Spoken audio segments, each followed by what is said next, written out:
Nwunye nwanne m nwoke na-achọ ka o lee ana nna m ebe nna m lụrụ ụlọ before wee nwụọ. Papa m lụrụ ụlọ mgbe ọ dị 24 years old. Wee lụsịa wee nụba mama m. Wee mesịa n'ikpeazụ wee lụnye store n'iru n'afọ. Afọ ịghọtago. Papa m dị in control of everything o. Until papa m wee nwụọ. Papa m anwụsịzịa, nwunye nwanne m nwoke na ya gbara ma nwanne ya nwoke na-asa nwunye isi ka nwunye na-asị ya, but ọ dị obvious na nwunye na-asị ya isi maka na nwanne ya nwoke adịghị emevu otu a, ghọtago. Wee bido ịmagolu mgbe ọbụla ego ihe ọ na-achọba ego bido busebe mama ha agha o. So onye na mama ha fịachaba to the point na ọ fọrọ ha ma ha tisikwa onye ife bụ ọ bụrụ na fa etibeghị eti o. Ịghọta na enwe na-akọla anyị akụkọ na ya nọrọ n'ụlọ na fa megidelu mami ya ife to the point na mami ya kụnyere na-abe nne ya sị na ihe a bụrụ ife a ga-eme.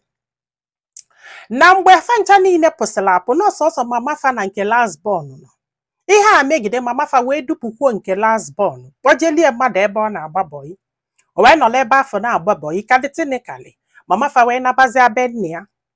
Ọ sị mana ife a ji wee wetara anyị akụkọ na mbụ na gịnị mere na nwanne ya nwoke nke dị ọkpala oge ọbụla nwunye ya na-akwụ ya ego si ụzọ a ị ga-so ego ka nwaanyị a na-anụ nwere ife ọzọ nwaanyị a na-anụ na-abụrụ ego.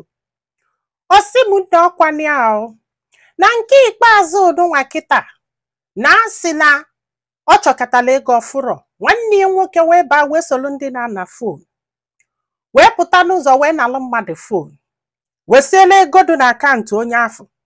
Instead ọ ga-elezi the phone ele o welu the phone nye nwunye wee trace ve phone wee fu phone n'aka nwunye wee jụba nwunye etu o si wee weta phone. Ọ sị na ọ dị enyelie ndị eke wee kpụrụ die wee kpọchie wee lụọ n'ije gbapụta die wee kpọọli ya afọ ego ọ ga-akwụ. O wee chigata wee kpọọ ndị na-ego ana wee sị ha bịa ka ha golu that store dị n'iru be nne ya. In fact na fa na ọ bụrụ sọ store na fa mara ma ọ chọkwu niile dị holu ngwulu. Ịghọtago. Wee kpọọ ndị mmadụ sị ha bịa ka ha nene ha wee nenesie wee sị na fa chọrọ igo that store dị n'iru be nna fa. Stop papia lụọlụ mami ya ka ọ nọ ebe afọ na-enegheli anya na-ele afọ ịmagolu ka ọ wee noo ka ọ ya anọ before wee nwụọ. Mami ya wee jụọ nwanne ya nwoke nke ọ tọrọ wee jụ. Ọ sị bụ nne ọkwanye ahụ ha wee bido wee busebe this guy agha bụ nke nwanne ya nwoke nke dị ọkpala tọrọ nke ji ụda abalị a n'afọ. Ọkwanye ya ka a na-ekwuzi ha die nọ na nga o. Ịghọta na o wee sị nwanne ya nwoke afọ na ya ga-emegide ihe kpọchie nye wee nwee ike laa n'afọ wee na-eje na nke ndị ekeje na-enye report na-asị na the boy na-ezu oshi na-akọ so many things which ha more self. Ịghọta na until one day maka na mami ya na-agwa ya sị anya dụkafo na ọmagolu ife agwala ya na agha na-eli nwa ngwụlọba agha emere gị na agha agwara ya maka ya. Ọ sị ma ọkwanye oluo nde nwa ya nwoke wee jesi ihe wee bata wee kwụrụ na geti wee na-akọ ịgba ịgbago na-eme mkpọtụ a na-asị anya kwụsịcha. Nwanne nwoke wee pụọ wee metụ ụtarị wee kụọ anya o wee tili mkpu wee jekwulu mami ya wee sị yes na ife ahụ ya na-achọ na enweta gị ya.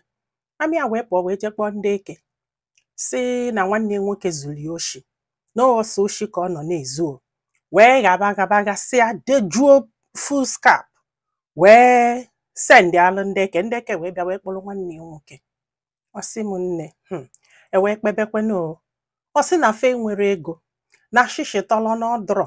Mami ya wee na-ege front and back na-aga front and back nke ọdụdụ na nwoke nke ezijele ije zụ afịa lukwu ebe afọ na ya mara ife ya na ndị Abakaliki kọrọ akọ. O sikwa nke a ọ pụọ nke wele ha mma gbuo enyi isi. In fact o send alụ m the picture. Ọ sị m nne na ya mara ife a ga-eme na ha tọrọ atọ na kịta akpọchi nwanne ya nwoke na nwunye nwanne ya nwoke na-esi ọnwụ ka o lee ngwulube nne ya o ka o wee wele gbapụta die ka ọ bịa zubeli oshi na ihe na-achọ ime kịta ya wee na-arịọ enyemaka si biko onye ọbụla ya enyeli ya aka na ndị lọya fajemi itie ka ekpeketele jụ na ama release nwanne ya nwoke sọsọ na ọ kụrụ nwatakịrị ụtalị wee sị na ọ ga-enye 500k iji wee kpee ikpe botu ikpe ana ma ikpe ịgbapụta ya from the cell. na ka anyị na-ekwu ihe a nwanne nwoke nọ na nga, na ka anyị na-ekwu ihe a nke ọdụdụ egbuwelie isi asịzikwa onye nye azụzi n'afịa na nwa bọyị nke ọzọ ga-egbukwu ya, setụlụ ọnụ ya cha osi m na ajọ nwaanyị ajọka o, nafa amara ifefa ga-eme nafa tọrọ atọ. Mami ya wee tiku onye wee sị ya nwa m ịmala ebe ọbụla ị ga-esi yọọ enyemaka gị yọba, ya wee sị ka ya yọọ ụmụ Igbo biko ọ bụrụkodo na ị ga-enyeli ya aka ego gị nyeli ya, ọ bụkwanụ na ịbụlọ ya chọọ ihelp ya ka nye gị nọmba ya ịghọtago ka ịkpọ ọnya ka ị nwee ike gwa ha ihe ha ga-eme na ha mara ihe ha ga-eme na mami ya tọrọ atọ. Ụmụnne m ike gwụrụ m o, maka na this girl mgbe o wetara m ihe anụnwa na-asị m onye ga-enyeli ya aka wee na-asị ya nne na m ejirekwanụ peji m aya ego n'ife m na-emebi iweta m stori nkọsi onye o metụ n'obi inyere gị aka onyere gị aka na ife m na-eme na peji m. Biko na ụmụ Igbo onye chọọ inyelu this woman aka ime ka mmalụ n'ọkwanụ akwa enyemaka ka ọ batara si ụmụ Igbo nyeli aka na fe nwere mmadụ na fa mara onye fa ga-akọlọ na mami ya na-achọ inwe ọbara mgbali elu kọsi na onwe gị enwe na-eje ụlọ ọgwụ na-echigete. Mfat amụrụ m ife m ga-ekwu ọbịala onye ọjụ ajọ nwaanyị ịchọcha ife ị ga-eme ọ bụla ile ngwulube di gị ka o wee kwụgharịbazube elu gị oshi fon.